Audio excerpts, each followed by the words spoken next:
Welcome to Energize and Revitalize with Dr. Amy.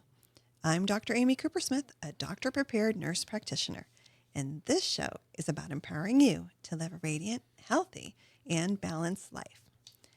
I'm very excited to welcome back today's guest, Dr. Angelo Ippolito. Dr. Angelo is the owner of Palm Coast Health Chiropractic and brings over 30 years of experience in chiropractic care, providing patients with an effective alternative to injections, surgery, and medications to resolve pain. Dr. Ippolito completed his undergraduate studies at Yale University with a degree in molecular biophysics and biochemistry. He continued on to New York Chiropractic College, where he received his doctorate of chiropractic, graduating magna cum laude. Dr. Angelo focuses on personalized treatment and advanced technology. He ensures that each patient receives comprehensive care tailored to their unique needs. Welcome back. Dr. Amy, thank you for having me. I could not have said that about me better myself. Awesome.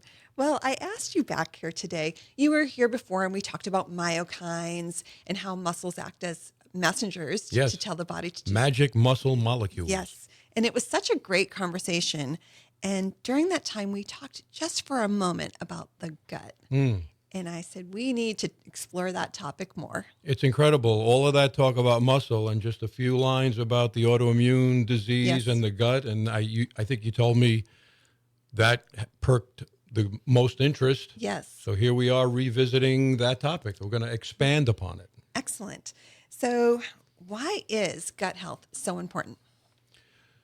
So we'll put this in context of I'm a chiropractor. Yes. Now, in general, we could talk about gut health, but I should talk more, at least touch upon why, as a chiropractor, this is an important topic. So as a chiropractor, I see people with chronic pain. And it turns out that I'm sure we'll get into, there's a connection between having ill health in the gut, primarily the small intestine, the barrier that is supposed to protect circulation from the contents inside the gut. And when that is faulty, something people will hear mentioned as leaky gut. When that happens, that could be a driver of chronic pain. So that's where I come in. That's my interest. And it's not just something that can lead to chronic pain. It can also lead to autoimmune disease. Yes. Yeah, all kinds of things are impaired when our gut is just not happy. So, are there certain, do you feel like we're having an increase in gut, we'll use the word dysbiosis, when the gut is not healthy? Do you feel like that's worse now than it was, say, 20 years ago? I would have to just take a guess on that. I would say yes, only because the triggers for the leaky gut seem to be more prevalent.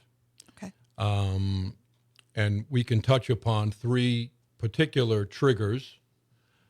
We could talk a little bit about gluten, and I would say there's probably more gluten in the diet now than there used to be.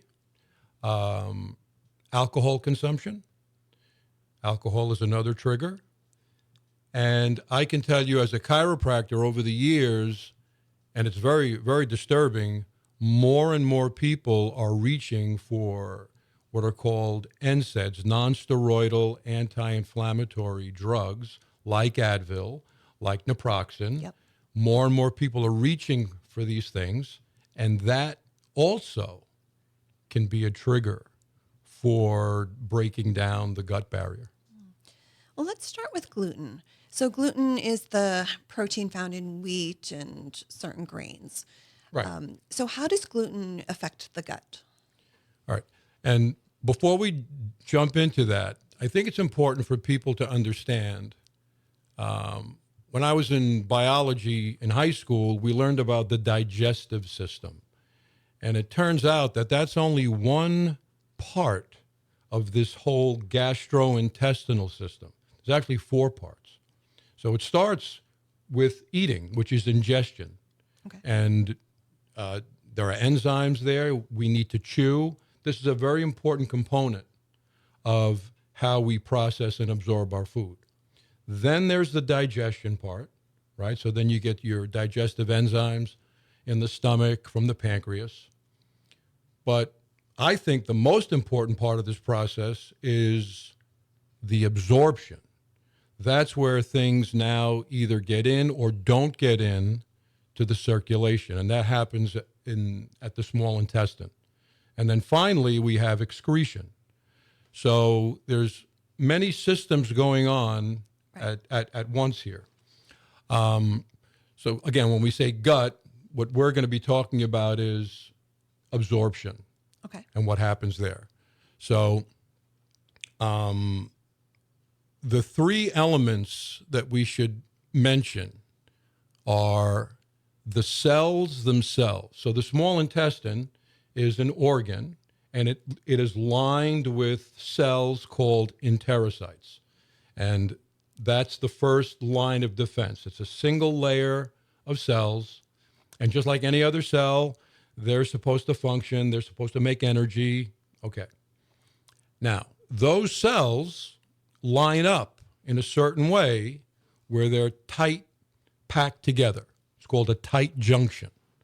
And it's a very important thing that they line up in that way, because if the tight junction, as we're going to see, is disrupted, you're now letting things go into the circulation that shouldn't. And keep in mind, anything inside the gut is technically outside the body. So you should allow nutrients and water to pass through, right? Disaccharides, monosaccharides, amino acids, fatty acids, etc. What you don't want are things like bacteria, bacterial fragments. We're going to talk about one in particular that's really a problem and drives pain. And just large protein molecules in general. Because when these molecules start to pass through into circulation, the immune system is triggered, and we'll get into this a little later. That's the start of autoimmune, right? Dysfunction, yes. All right, so we have I went off on a tangent. So That's all right. We started with gluten. Yeah, so we have these tight junctions inside the intestine. Right. And so how does gluten disrupt those tight So junctions? as you said, gluten is actually a family of proteins, a bunch of proteins that we find in wheat, barley, and rye. And the one protein in that family that's been studied the most is called gliadin. So gliadin is a protein molecule. So imagine now this gliadin is in your gut, and now it's going to interact with the enterocyte. Here's what it does. It makes that enterocyte, it makes that small intestine cell make a protein more than it should. And the name of that protein is zonulin. So yeah, we're throwing out some technical terms, but it's important to know this. Yeah, these are things people have heard, though, and they're like, oh, yeah, I've heard that term zonulin. There you go. Well, let's talk about that. The zonulin is made by the enterocyte in response to being subjected to the gliadin. The zonulin then leaves the enterocyte and attacks the tight junction. So as zonulin is upregulated, you're more likely to get a disruption in this barrier. And I like a better term for leaky gut is increased intestinal permeability. It's supposed to be selectively permeable. So that's, in the case of gluten, that is what is going to cause that tight junction breakdown. Now, do you think that's modern processing and the American diet? I've talked with other guests. When you go to Europe, for example, you can eat bread and you don't get that yucky feeling that you get when you eat bread here.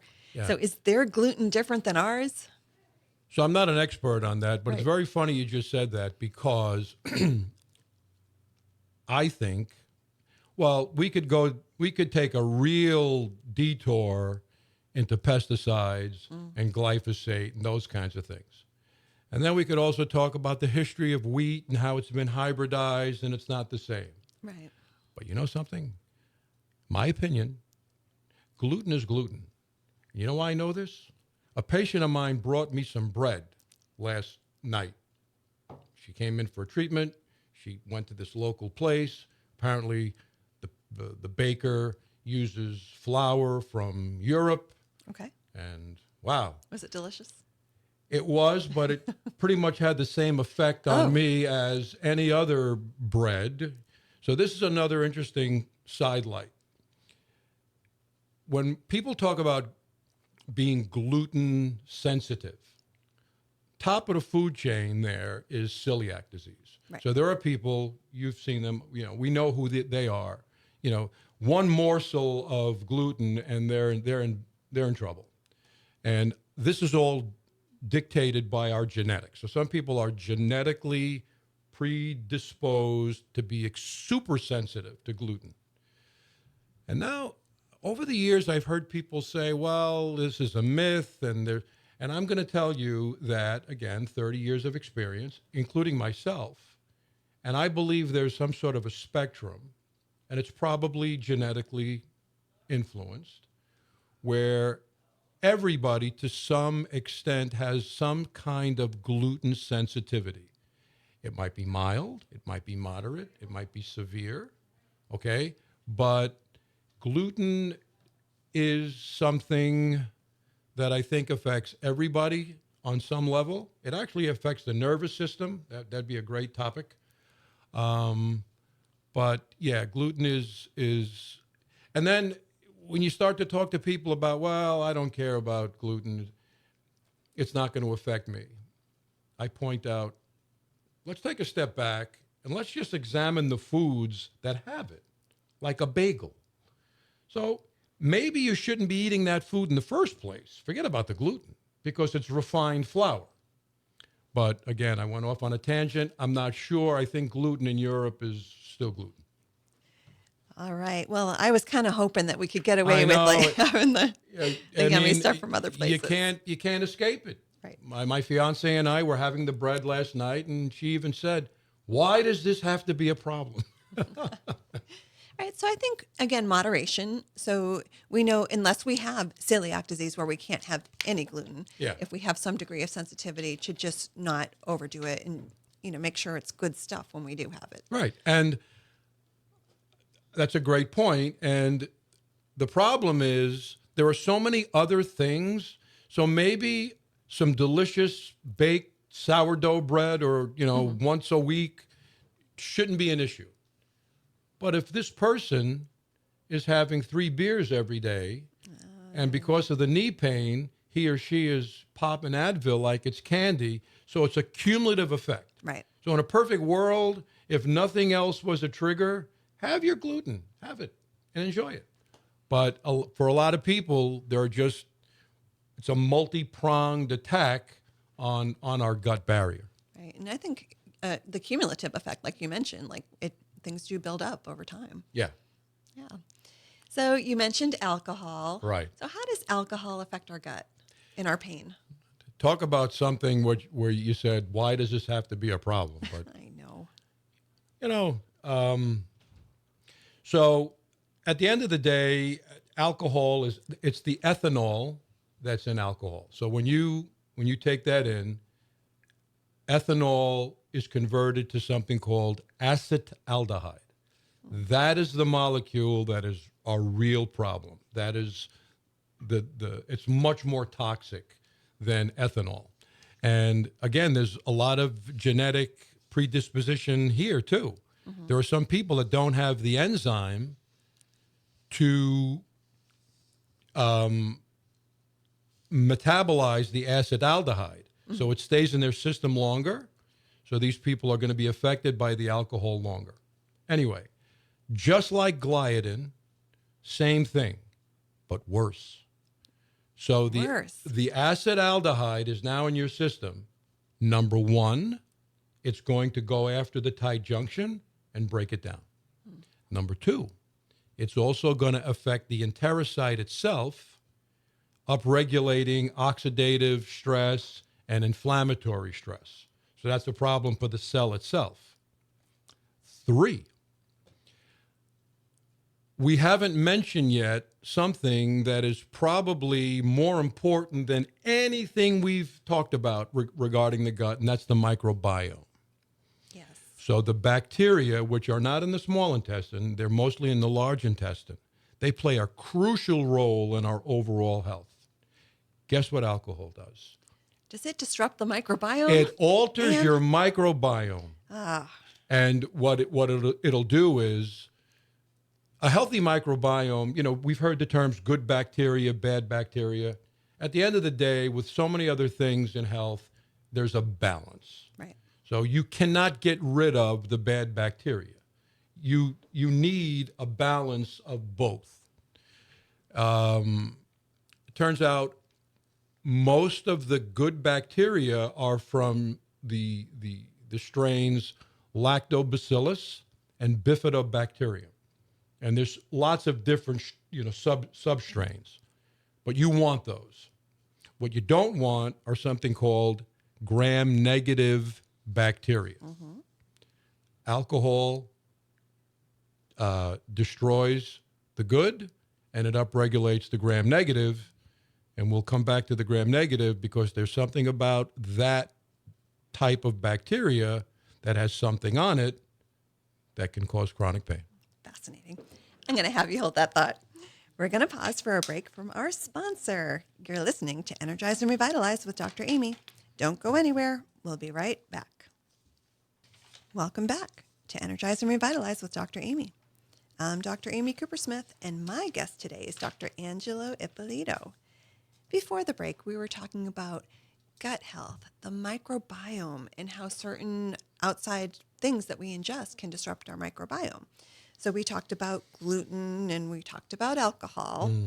So what else can disrupt our microbiome? Well, there's a ton of things, but what I think the most common I came up with for the show, the gluten, of course, alcohol, and NSAIDs. Yes.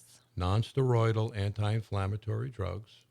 People know this as Advil, naproxen. There's another one, diclofenac. Yes. That's Voltaren. So that's the prescription Right. version. Yeah. Okay. And this is such an irony. So people take these things for musculoskeletal pain. Yeah.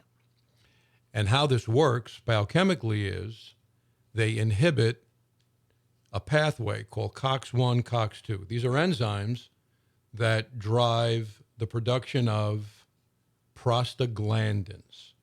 Now, this gets a little more complex, but one particular prostaglandin is called prostaglandin E2.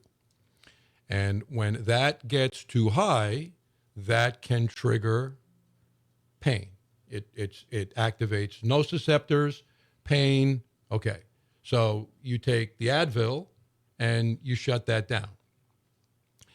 It turns out, and again, what we talked about before, balance. Yeah. Well, you don't want too much prostaglandin E2, but you still need some because it actually regulates the integrity of the gut. Oh, my goodness. So it will support blood flow to your gut. So when you shut it down completely, you now lose that benefit from the prostaglandin E2. So now NSAIDs are contributing to this whole leaky gut thing. The other thing that NSAIDs are, they're molecules, they're chemicals, right? We know what that is. So they are considered weak acids.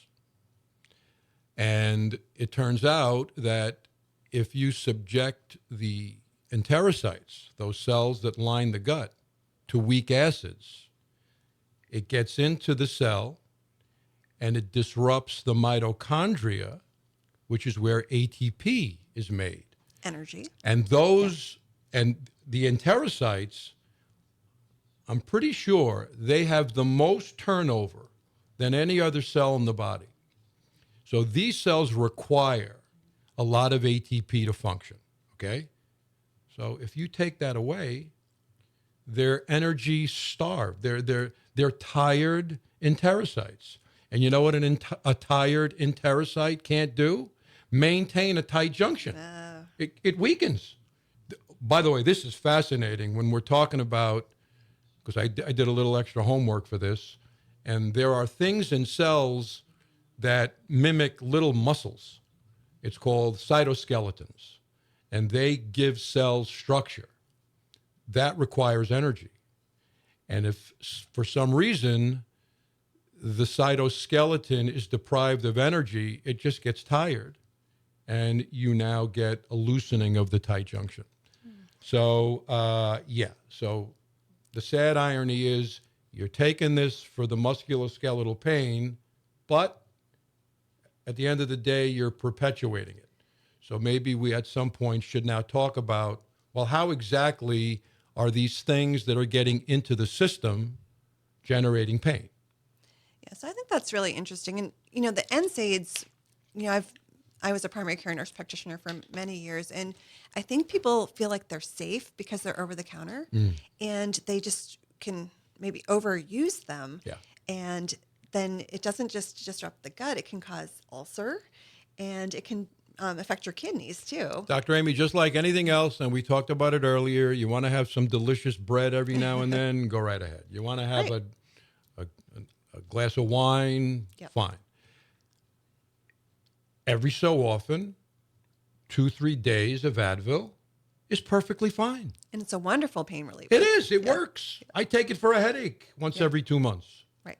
Well, now more recently, I take them more frequently now because the Giants are playing. But oh no. But anyway, but again, in moderation, every so often.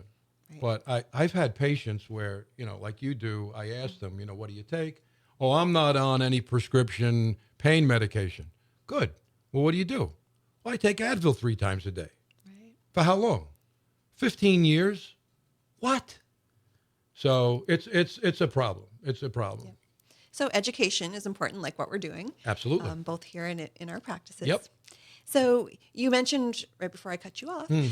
So what does happen when that junction is compromised and things get into the blood? What happens? So this is just a very specific component of everything we're talking about. But this is, as a chiropractor, very important for me to know this. So we talked about some of the bacteria, the good bacteria, the bad bacteria. The bad bacteria are the gram negatives. When they break down and die, they have dead fragments. One of the fragments that'll come off a gram-negative bacterium is something called, it's a long, great Scrabble word, lipopolysaccharide. So it's just something that's on the cell wall of this gram-negative bacterium. That should never get into circulation, because when it does, it is now going to interact with immune cells. So one immune cell, we know, we might know something about a macrophage. It's one of the white blood cells. It's an immune cell. And when the macrophage interacts with the lipopolysaccharide, it signals the macrophage to make more inflammation. Once again, the word balance. You need inflammation. You need a balance between pro-inflammatory and anti-inflammatory molecules. But that's not the case for a lot of people. So now these immune cells are making a lot of pro-inflammatory molecules. Well, that inflammation is in your system. It's triggering pain receptors. And what it does is it lowers the threshold. So what should normally not be painful is now all of a sudden painful. And it has to do with a term called sensitization. Things get sensitized. And it can happen in the periphery, in the joints. It can also happen in the spinal cord. And basically all this means is things that shouldn't hurt now hurt. And I see a lot of these people. Right. And yeah, sometimes I'll get somebody that lifted something heavy and I kind of know, well, that's what caused the back pain. But a lot of times there's no trauma in the history. And this has been going on for years. Right. Chronic pain. Chronic. Yeah. So now I have to now look at something like gut health, because this person, by the way, the term is endotoxemia. So the lipopolysaccharide is a toxin, and you don't want it in the blood. So it's a toxemia. And over time, and this is what probably is causing fibromyalgia. You know, this catch-all diagnosis. What is it? Nobody knows. Well, it's probably coming from the gut. Yeah, it's so fascinating how what's happening inside our intestines can affect so much on the outside. Right, especially when the stuff that's inside is allowed to leak out. It's not Right. supposed to. Right. It should stay put. Right. So we know these three things, especially can disrupt the gut barrier. So we should maybe, limit those or have them in balance like we talked about. But what else can we do to heal our gut? So I have a nice list. By the way, I'll tell the audience, full transparency, I have notes here. I was so fascinated by this topic that I had to go back to school and We like learn. to do homework. It's okay. And it's such an important topic, and I wanted to make sure I was prepared. But if we came up with a very basic gut health protocol. So the first thing, as you just said, remove the triggers, okay? Eat less gluten. Don't drink as much. Don't take NSAIDs. Believe it or not, another diet component, which is fascinating, is either a super high fat diet or a diet that's super high in sugar. Mm-hmm. And the fat, that caught my eye because there's a lot of keto people out there. Well, it turns out that if you're only eating that and you're subjecting your microbiome to too much fat or too much sugar, it alters their chemistry. So at the end of the day, you need a balanced, all carbohydrate, fat, protein, and we'll leave that there. The other thing you're going to do is you're going to repair the barrier. Okay, so glutamine is a very inexpensive, you can get it in powder form, 5 to 10 grams a day. It's tasteless. Interestingly, that an enterocyte can use glutamine for fuel. So most cells use carbohydrates, fatty acids. The enterocyte can actually use glutamine to make energy. So you want to do that. So you get a powdered source and you just kind of add it to... Oh, yeah, I drink it all day. Okay. Vitamin D, omega-3s, they're going to also factor in. There's an interesting form of zinc called zinc carnosine. And for some reason, that has an affinity for gut health. And then, as you and I spoke during the break, there's a peptide out there, BPC 157, that is supposedly phenomenal to heal the gut. Right. And no side effects. No side effects. It's a wonderful peptide. What else do we want to do? Well, if we think that our microbiome is altered, you can get a good quality, and put a star next to that because that's not easy to find, but a good quality probiotic that has a nice assortment of the lactobacillus and the bifidobacterium. What's your opinion on, does it need to be refrigerated or not? My opinion, and this is totally opinion, the better quality over the years that I've used need to be refrigerated. Now, I'm sure there's a company out there that's going to tell me, well, no, we have some patent on that. Good. I feel better when it's in the fridge. Another way to get good quality bacteria back in the system, eat fermented foods. That's really big right now. And people are catching on. Yeah. So sauerkraut, kimchi, those are my favorites. I'm not a kefir person. I just ordered some pickles that were specially fermented, and they have to be in the fridge. I'm glad you said that. There's a company called, we're not pushing a company here, but it's called Olive My Pickle. Yes. And a lot of people think a pickle, no. Just because it's dill, there are certain pickles that are fermented, and they are absolutely delicious and loaded with good bacteria. And then finally, anything that you would do and I would do to reduce inflammation, of course, vitamin D, omega-3s. Turmeric is a great herb for this. And then, do you know anything about systemic enzymes? Nope. So, have you ever heard of a product called Wobenzyme? No. Okay, so I'm learning. Okay, so we know enzymes usually we associate it with digestion. If you take proteolytic enzymes on an empty stomach and there's no food around, they get absorbed into your system and they gobble up things, and they actually chew up inflammation. So systemic enzymes be a great topic for another show. I'll bring you back for that. So how can people learn more about you? How can people contact you? Oh, okay. Best way would be palmcoasthealth.com. I am extremely excited to announce that I'm moving my office in 2 weeks to the City Marketplace.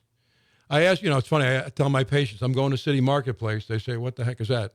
I say, I'm going near Dominic's Deli. Oh, of course. I know exactly where you are. Well, that's where we're going, ground floor. But the website will have all that information. Congratulations. And thanks again for joining us today. Thank you for having me. Thanks to our listeners for tuning in to Energize and Revitalize with Dr. Amy. If there are topics you would like to hear about, please send an email to radiantpodcast2025@gmail.com. Check out our past episodes on Amethyst Wellness YouTube. And we're now featured on Apple Podcasts and all your favorite platforms. Please subscribe and leave a 5-star review with a quick comment. It really helps us reach more listeners just like you. I'll be back next Saturday morning at 7:30 with more expert insights and practical strategies to help you live your healthiest, most energized life. Until then, stay healthy, and here's to your best life.